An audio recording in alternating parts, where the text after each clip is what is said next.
Muy bien. ¿Qué le parece si se voltea a la persona que está a su lado? Volteese a la persona que está a su lado, por favor, y dígale buenos días. Qué guapo, qué guapa que te ves. Qué gusto tenerte acá, en la casa del Señor. Si es su esposo, su esposa, su hija, la mamá, dígaselo con mucho más cariño. Y hasta ahí llego yo nomás. En alguna iglesia después se dijeron con mucho cariño, no me echen a mí la culpa después de eso, ¿no es cierto? El pastor Nelson me hizo la invitación hace algunos días atrás a poder visitar a la iglesia, y la verdad es que cuando me hizo la invitación me dio mucha alegría. Tengo la bendición de ser el rector del Seminario Bíblico Alianza del Ecuador a nivel nacional. El seminario es el lugar donde se preparan hombres y mujeres para la obra, el ministerio cristiano. Y precisamente cuando él me hizo la invitación a que pueda compartir con ustedes, estaba orando y pensando un poco en relación a qué compartirles. Y precisamente quiero invitarlos a reflexionar conmigo en un texto bíblico que creo que es bueno que todos los cristianos podamos de tiempo en tiempo tenerlo presente. Es un texto bíblico que la gente a veces ha creído que va exclusivamente para los pastores. Pero yo quisiera, por un momento en esta mañana, que usted y yo nos despojemos de ese paradigma. Este texto bíblico es para los pastores. Esto es precisamente para todos los que le servimos al Señor. Y si usted está aquí, es porque de una manera u otra ya ha entendido que usted es un siervo o una sierva del Señor Jesucristo. Así que mire otra vez a la persona que está a su lado y dígale, este mensaje es para ti. Dígaselo, por favor, este mensaje es para ti. Este mensaje es para ti. Muy bien, vamos a hablar hoy acerca del desafío bíblico teológico para la iglesia del tiempo actual. El desafío bíblico teológico para la iglesia del tiempo actual. Y vamos a fundamentarnos en 1 de Timoteo, capítulo 4, de versículo 1 al 16. 1 de Timoteo, capítulo 4, versículos del 1 al 16, dice la palabra del Señor así. Predicción de la apostasía. Pero el Espíritu dice claramente que en los postreros tiempos algunos apostatarán de la fe, escuchando espíritus engañadores y a doctrinas de demonios, por la hipocresía de mentirosos que, teniendo cauterizada la conciencia, prohibirán casarse y mandarán abstenerse de alimentos que Dios creó para que con acción de gracias participasen de ellos los creyentes y los que han conocido la verdad. Porque todo lo que Dios creó es bueno y nada es de desecharse si se toma con acción de gracias. Porque por la palabra de Dios y por la oración es santificado. Si esto enseñas a los hermanos, serás buen ministro de Jesucristo, nutrido con las palabras de la fe y de la buena doctrina que has seguido. Desecha las fábulas profanas y de viejas. Ejercítate para la piedad, porque el ejercicio corporal para poco es provechoso, pero la piedad para todo aprovecha, pues tiene promesa de esta vida presente y de la venidera. Palabra fiel es esta, y digna de ser recibida por todos, que por esto mismo trabajamos y sufrimos oprobios, porque esperamos en el Dios viviente, que es el Salvador de todos los hombres, mayormente de los que creen. Esto manda y enseña. Ninguno tenga en poco tu juventud, sino sea ejemplo de los creyentes en palabra, conducta, amor, espíritu, fe y pureza. Entre tanto que voy, ocúpate en la lectura, la exhortación y la enseñanza. No descuides el don que hay en ti, que te fue dado mediante profecía con la imposición de las manos del presbiterio. Ocúpate en estas cosas, permanece en ellas, para que tu aprovechamiento sea manifiesto a todos. Ten cuidado de ti mismo y de la doctrina, persiste en ello, pues haciendo esto te salvarás a ti mismo y a los que te oyeren. Y amado Jesús, damos gracias por tu palabra, que siempre ella está abierta, dispuesta para nosotros.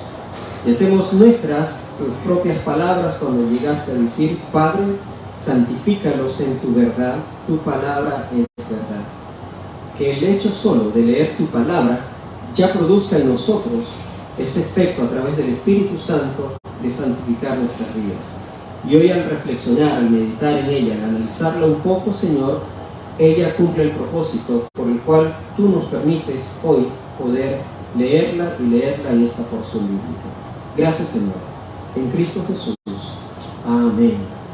El desafío bíblico teológico. ¿Por qué hablar para la iglesia del tiempo actual de un desafío bíblico teológico? Lo primero es que usted y yo podamos entender la palabra teología. Cuando uno escucha la palabra teología, pensamos que esto de teología tiene que ver únicamente con círculos académicos o con gente que nos parece que está allí leyendo mucho la Biblia, y esos son los teólogos. La palabra teología básicamente tiene que ver con amor a Dios, tiene que ver con el estudio de las cosas de Dios, con la reflexión de las cosas de Dios. Con esa definición sencilla, reflexión sobre las cosas de Dios, quiero decirles a ustedes que están acá y a los que nos están siguiendo en este momento que todos hacemos teología, en algún grado. Todos hacemos teología. El hombre o la mujer que está en su casa o que está acá y de pronto usted ha venido porque lo trajeron y usted no quiere estar acá, dice, bueno, yo no creo en Dios, y empieza a pensar por qué no cree en Dios. Déjeme decirle que usted está haciendo ya teología, porque usted está reflexionando en la persona de Dios, en la creencia o no de Dios, tiene sus argumentos en contra y está haciendo un nivel de reflexión teológica. ¿Me explico?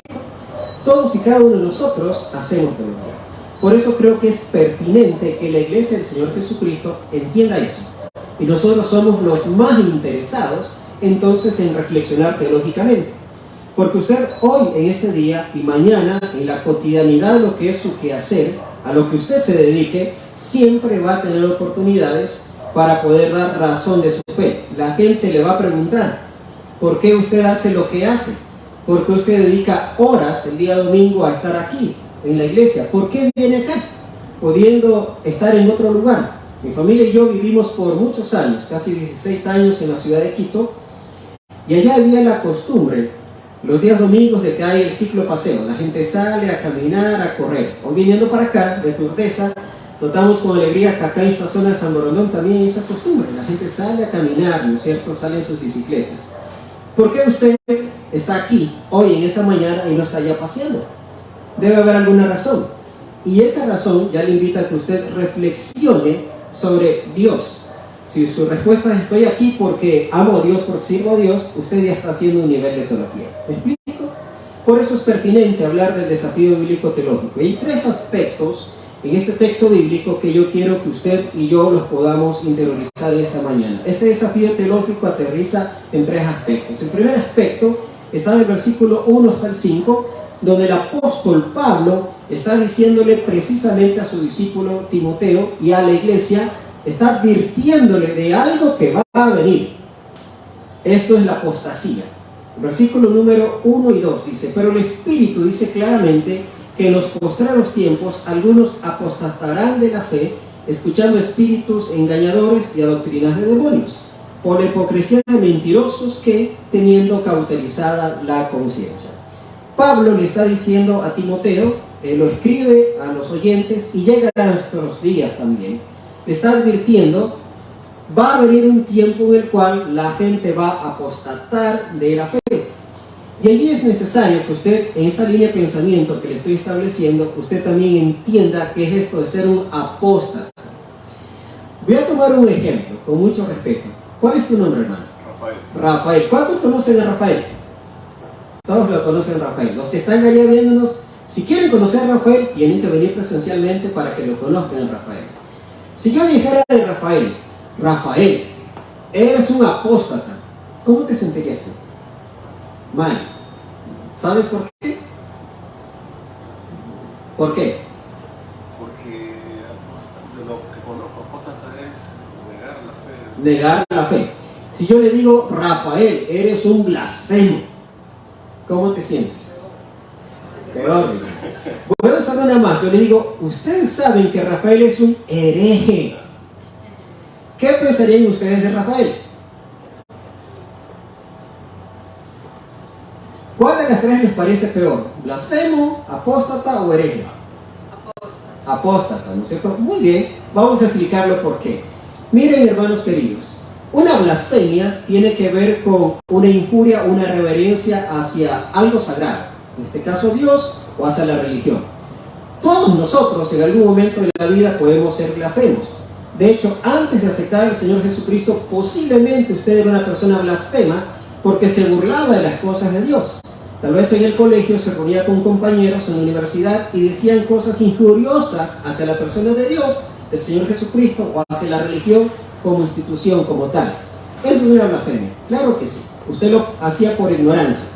Estando en los caminos del Señor, usted puede decir una blasfemia en algún momento por ignorancia, sí. No debería, pero aún siendo cristiano, usted puede decir una blasfemia otra vez por ignorancia. Porque usted llega y dice algo contra Dios por desconocimiento. Por ejemplo, ha habido grupos religiosos que llegan a decir que el Espíritu Santo es una fuerza. Eso es una blasfemia.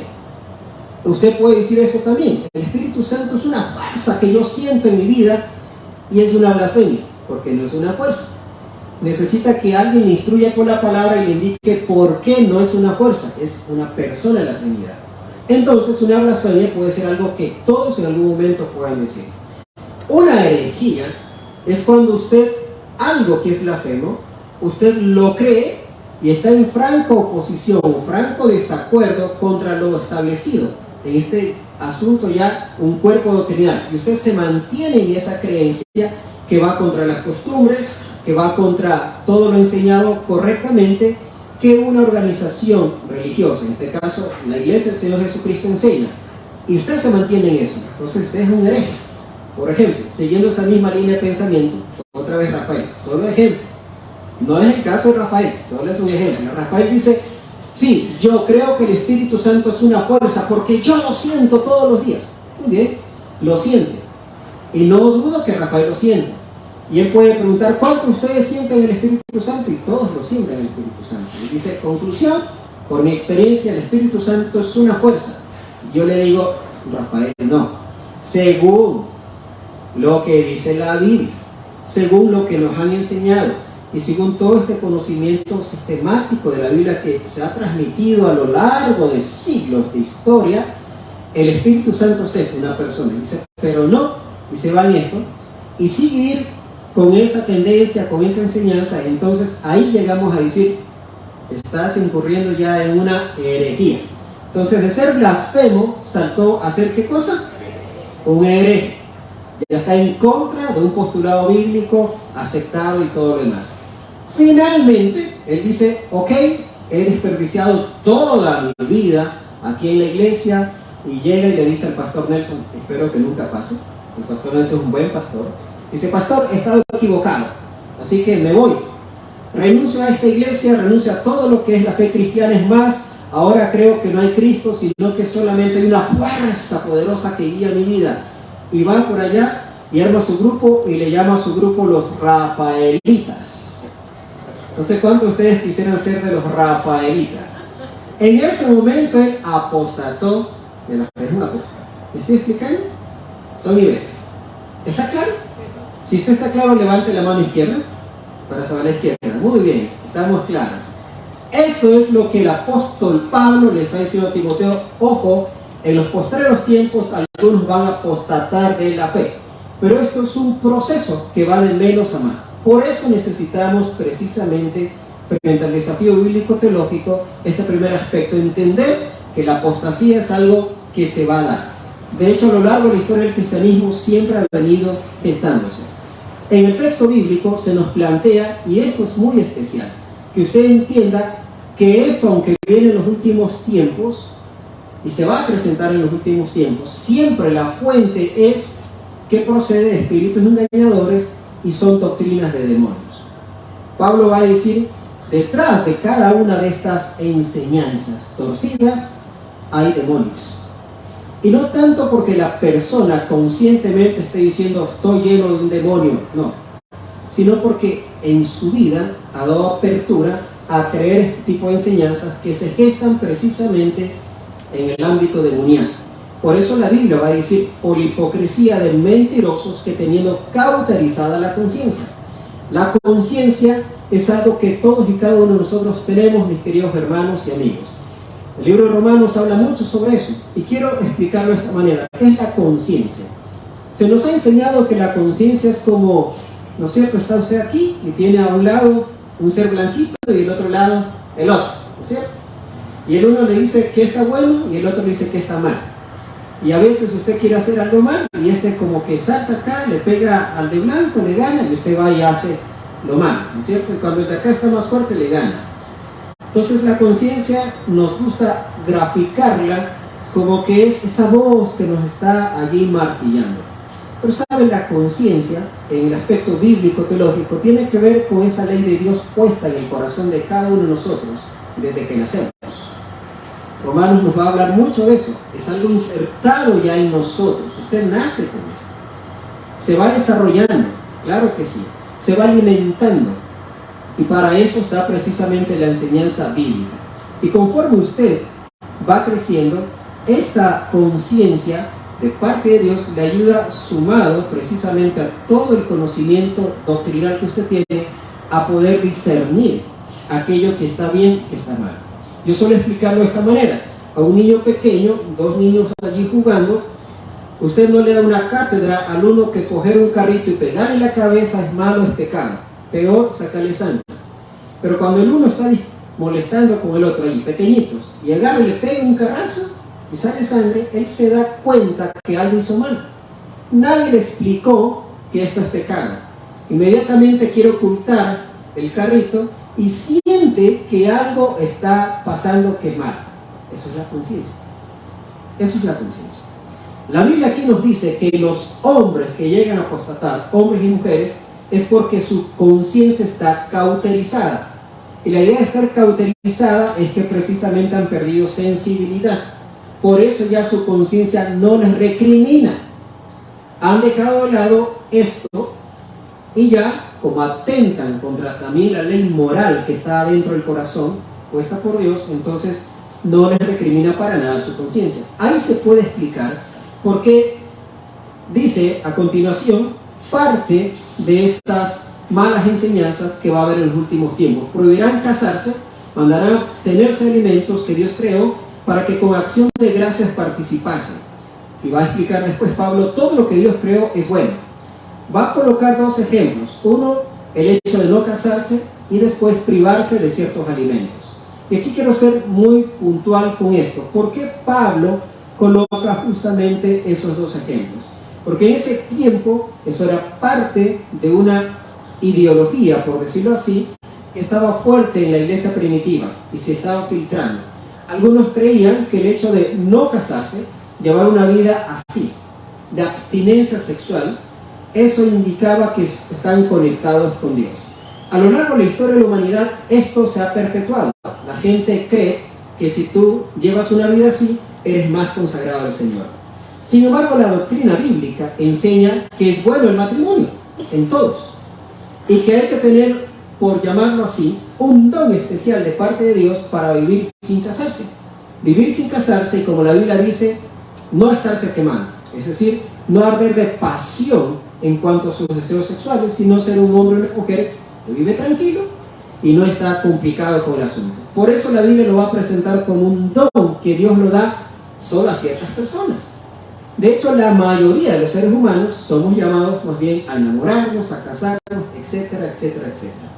Ese ejemplo lo coloca el apóstol Pablo. En el tiempo actual, ¿cómo se presentan este tipo de herejías, por decirlo así?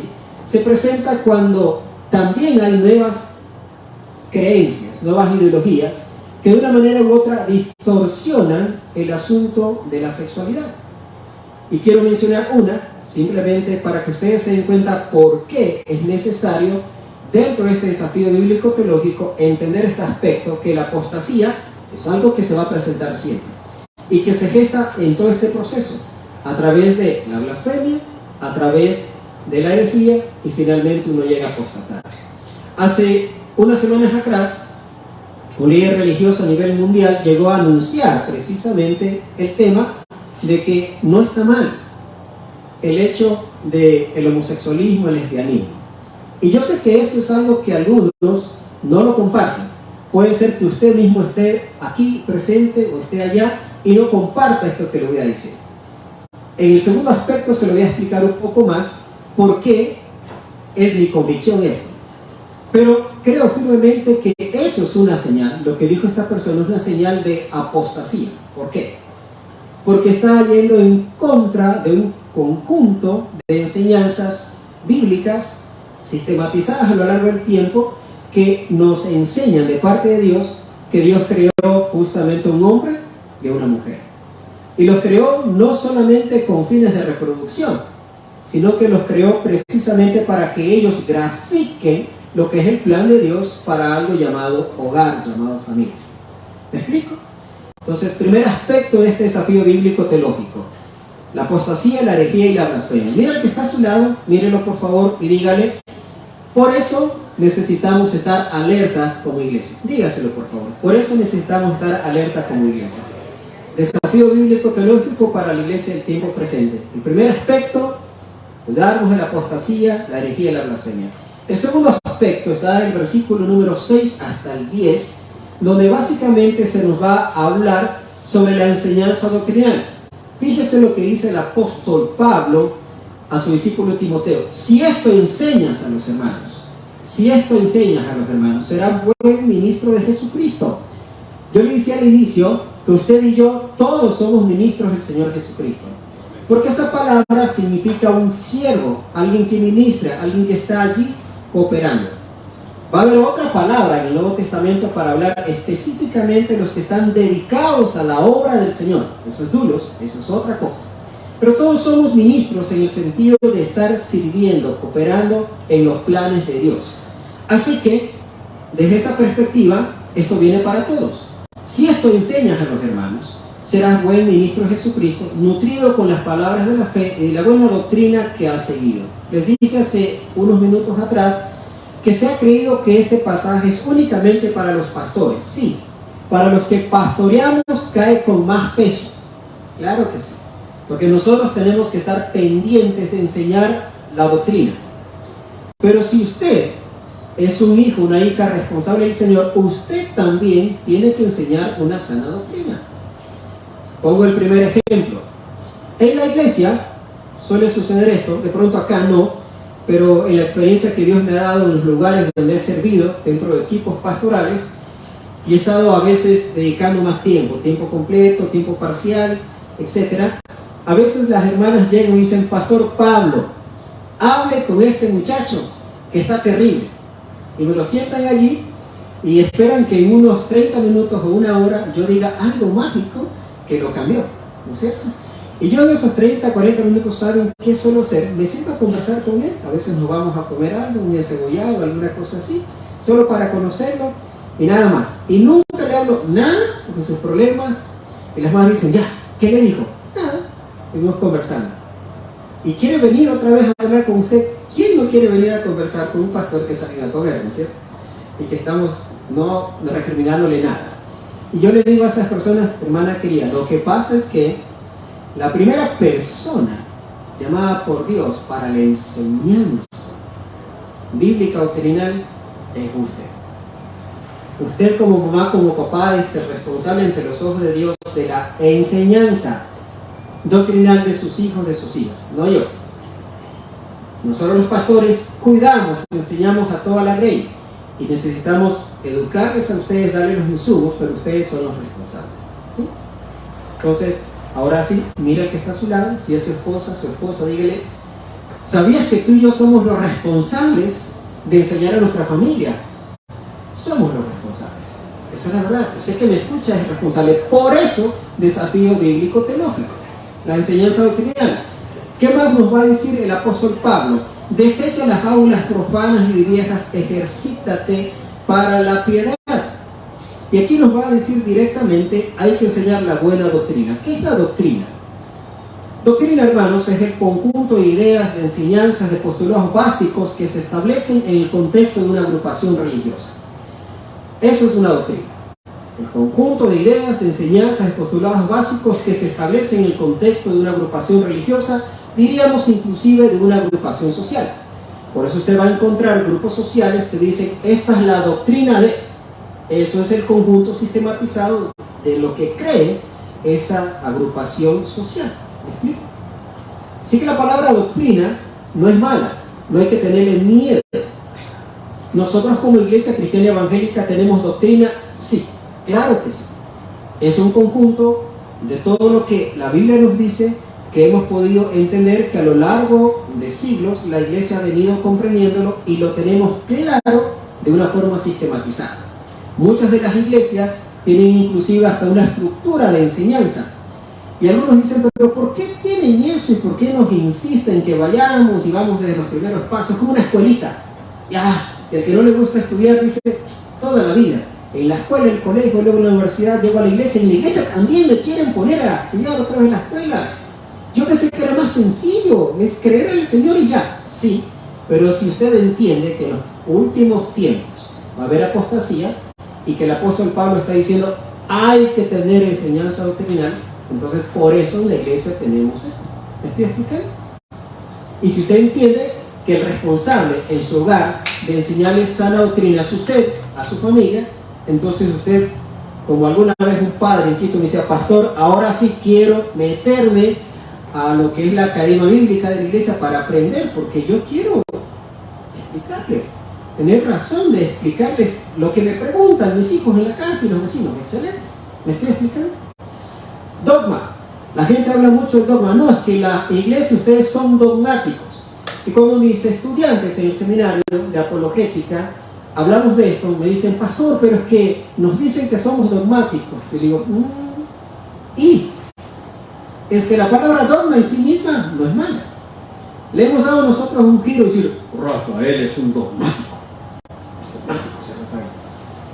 Y lo vemos como, es malo, es mente cuadrada. Le digo, bueno, entendamos que es un dogma primero. ¿Qué es un dogma? Un dogma es un punto esencial de una doctrina o sistema de pensamiento que se establece como cierto, como valedero, y que por lo tanto no se lo pone a duda dentro del sistema. Eso es un dogma. Ojo, en algunas ideologías no hay dogmas. ¿Por qué? Porque no se lo ha probado, no se ha llegado a sentar como valedero y por lo tanto no es pieza fundamental, clave de toda la doctrina. Un dogma es esto, un punto esencial de una doctrina, de un sistema de pensamiento que se establece como cierto, como valedero y por lo tanto no se lo pone en duda dentro del sistema. Por ejemplo, un dogma de nuestra fe, ¿cuál es? Creemos en un solo Dios. ¿Cuántos dicen amén? Amén. Sí sabían que creemos en un solo Dios, pero creemos que ese Dios se manifiesta ¿cómo? A ver, pruébale, estamos. ¿En cuántas personas, Rafael? Ya sabemos que no nos vamos a ir con las Rafaelitas, ¿no? Nos quedamos acá. Un Dios manifestado en 3 personas: Padre, Hijo y Espíritu Santo. ¿Me explico? Y a lo largo de la historia y por todo el contenido bíblico lo sustentamos, decimos, por esto creemos un solo Dios. Se manifiesta en Padre, Hijo y Espíritu Santo. Y cada uno de ellos, como persona, tiene la forma como se revela a la humanidad. Y lo tenemos tan establecido, con sustento bíblico, que se convierte en un dogma. Lo creemos firmemente. Entonces por ahí se levanta alguien y dice, no, voy a pedirle allá. ¿Cuál es tu nombre? Que tiene la camiseta linda de mi querido equipo del MLE. Joshua. Y Joshua dice, no, yo creo que todo se resume y se va con los rafaelitas. Solo el Espíritu Santo, Padre e Hijo, esos fueron en algún momento y ya no existen. Entonces, ¿atenta contra qué? Contra un dogma. ¿Me estoy explicando? Es su doctrina. Y nosotros tenemos todo el sustento para decirle, mira, Joshua, no, tratamos de explicar. Finalmente dice, no, y ahí sí, lo primero, apostata de la fe y se le va con los rafaelitas, ¿no es cierto? Y se va para allá. ¿Ya? ¿Estamos claros? Por eso en esta segunda sección, este segundo aspecto, Pablo va a estarle recordando justamente a su discípulo Timoteo por qué es necesario que tú enseñes la doctrina. Desecha fábulas profanas y de viejas. Y aquí no es ser grosero, sino está refiriéndose a un grupo que en su rango etario estaba dejándose llevar justamente por cosas que llamaban la atención. No necesariamente significa que una persona de edad mayor va por esta descripción, no. Esto puede ser inherente a cualquier rango etario cuando usted es una persona con estas características, que le gusta estar escuchando cosas de fábula, como diríamos allí, estas, ¿cómo le llaman ahora? Estos cuentos urbanos, o estas leyendas urbanas. Si a usted le gusta estar escuchando eso, y se deja llevar por todas esas creencias. Hay gente que a veces a mí me decía en Quito, pastor, pero usted sí ha escuchado hablar de esto de acá, y se sentaban a hablar conmigo por horas los muchachos, yo los escucho, ¿no es cierto? Y me decían cosas, por ejemplo, pastor, es que esto del rapto de la iglesia tiene que ver con, y me hablaban justamente de alguna cosa en relación a un ovni, un extraterrestre, etcétera, etcétera, ¿no es cierto? Y nos sentábamos a conversar largo con ellos. Un día con uno hablamos justamente de los Avengers, ¿no es cierto? Y toda esa historia. Yo le digo, ¿sabes? Aunque te parezca mentira, eso está aquí en la Biblia. ¿Serio? ¿Habla de ellos? No. Habla de que en los últimos tiempos algunos apostatarán de la fe por fábulas, y ahí lo llevaba la palabra. Antes de creer todo eso, lee la palabra para que te sustentes en la doctrina y tengas fundamento para tú poder explicar. Ojo con aquello. En ese contexto es que Pablo les dice, palabra fiel es esta y digna de ser recibida por todos. ¿Cuál es la palabra digna y fiel?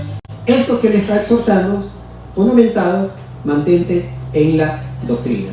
Ustedes aquí tienen la bendición, hermanos, de poder estudiar la sana doctrina, y esto no hay que desdeñarse.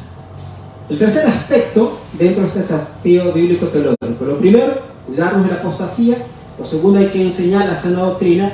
Ya sabemos qué es doctrina. ¿Por qué hablar de tener un dogma bíblico no es malo? Y saques eso de la cabeza que soy dogmático, es mente cuadrada. No. Una persona que crea un dogma es porque lo entiende y lo tiene bien claro en su vida. ¿Me explico? El tercer aspecto es la necesidad de dedicar tiempo, ocuparse a estas cosas. En los versículos 11 hasta 16, Pablo le va a estar diciendo, manda y enseña estas cosas, le dice a Timoteo. Ninguno tenga en poco tu juventud, sino sea ejemplo de los creyentes en palabra, conducta, amor, espíritu, fe y pureza. Entre tanto que voy, ocúpate en la lectura, la exhortación y la enseñanza. No descuides el don que hay en ti, que te fue dado mediante profecía con la imposición de las manos, el presbiterio. Le va a insistir, ocúpate en estas cosas, permanece en ellas, para que tu aprovechamiento sea manifiesto a todos. Y finalmente, ten cuidado de ti mismo. Ojo, ¿por qué el énfasis de Pablo hacia su discípulo Timoteo, que era un joven? Y eso ustedes lo podrán aprender después. La gente piensa que era un adolescente. No, no era tan jovencito, pero por cultura era visto como un joven. Es un joven. Y le dice precisamente, ocúpate en esto que ya te estoy advirtiendo. Va a venir la apostasía, hay que profundizar la doctrina, hay que enseñarla, tienes que dedicarle tiempo en realidad. Ocúpate de esto. Ocuparse en algo implica, primero, que es algo que lo consideramos importante. Luego, que invertimos recursos también en eso. No hay otra forma de decirlo. Aquello que usted lo siente que es valioso, usted le dedica tiempo, le dedica recursos. Por ejemplo, voy a decirlo solamente en voz alta, ¿no es cierto? ¿Cuántos de ustedes alguna vez han jugado un PlayStation? El 5. ¿Sí? ¿Se han jugado? ¿Sí les gusta, no es cierto? Para eso hay que dedicarle tiempo y también recursos. Por ejemplo, no es lo mismo que yo diga, voy a la casa de Rafael a jugar el Play 5, que me compre el mío. Tengo el mío. Le he dedicado recursos. ¿Me estoy explicando? Lo que a uno le gusta, uno le dedica recursos. Si la Biblia nos está diciendo, ojo, esto es serio, entonces la exhortación que viene al final, este tercer y último aspecto, también es digno de consideración. Ocúpate en esto. Es decir, tienes que estar dispuesto a invertir algo en esto. Aquí Pablo le va a decir directamente, ocúpate en la lectura, la exhortación y la enseñanza. Este es el aspecto ocupacional que le está diciendo. Tienes que leer, tienes que dedicar tiempo para estar investigando, para que tú puedas profundizar en la doctrina, y eso es lo que te va a ayudar a que seas ejemplo. Mire, el versículo número 12 dice, ninguno tenga en poco tu juventud, sino sé ejemplo. Sé ejemplo. ¿Cómo te constituyes tú en ejemplo? Cuando tú conoces algo y tienes la capacidad en palabra, en conducta, de poder ejemplarizarlo, de poder transmitirlo. Por eso viene el desafío de ocúpate en la lectura después. ¿Cómo lo quiero aplicar? Este tipo de cosas, dedicarse así a la doctrina, a poder conocerla, va a traer un provecho para tu vida. Que luego, como dice aquí el texto bíblico, otros se van a dar cuenta de que tú estás progresando.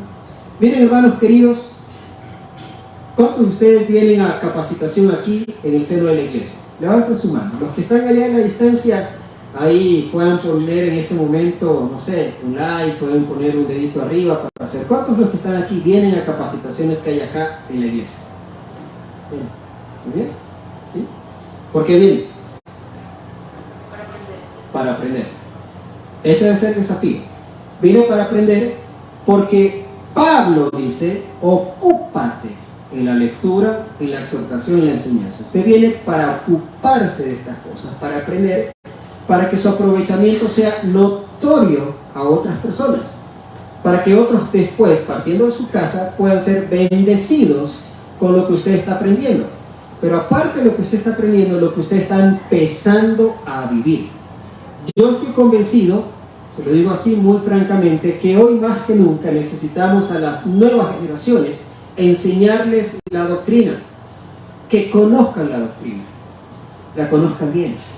Porque solo conociendo la doctrina, ocupándose en estas cosas, ellos y ellas podrán resistir el embate de los últimos tiempos en cuanto a desviarse de la verdad, en cuanto a caer en la apostasía.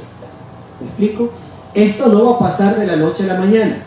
No va a pasar si intencionalmente ustedes, los padres, en la iglesia hacemos algo. Y ese algo es ocuparnos en estas cosas, dedicarnos a enseñarles.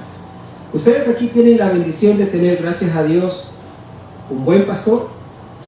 Tienen la bendición de tener un hermano también que, al igual que el grupo musical acá, toca muy bien, pero el hermano Mario también es profesor de historia en el seminario. No sé si ustedes sabían eso. ¿Alguien lo sabía? Es profesor de historia. Entonces, al ser profesor de historia, usted aproveche y pregúntele cosas de la historia a él. Y si él no les da una respuesta apropiada, después me avisa. No, pero sí les va a dar una respuesta apropiada. ¿Me explico? Entonces, miren, tienen un pastor de alto nivel, Pastor Nelson. Luego tienen alguien también que enseña en el seminario. Y tienen también a la hermana Karen Vera, que está aquí sentadita, ahí, ¿no es cierto? Ella es nuestra profesora de idiomas bíblicos en el seminario. De griego, de hebreo, bíblico. Y uno dice, ¿con qué se come eso? Pues ella le puede explicar a la salida después. ¿Por qué estudiamos los idiomas? Para conocer precisamente el original. ¿Me explico?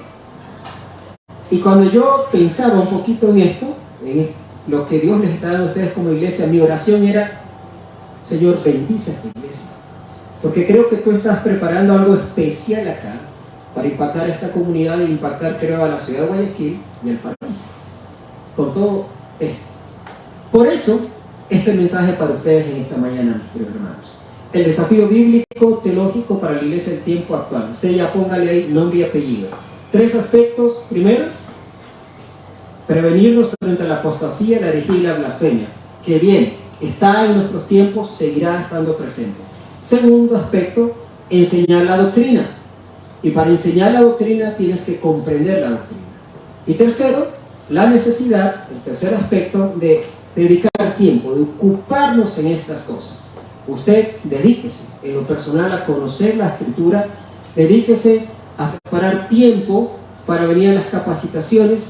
Esto es provechoso para usted y será provechoso también para los que le rodean.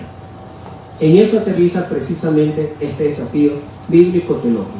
Y cierro justamente con esto, mis queridos hermanos.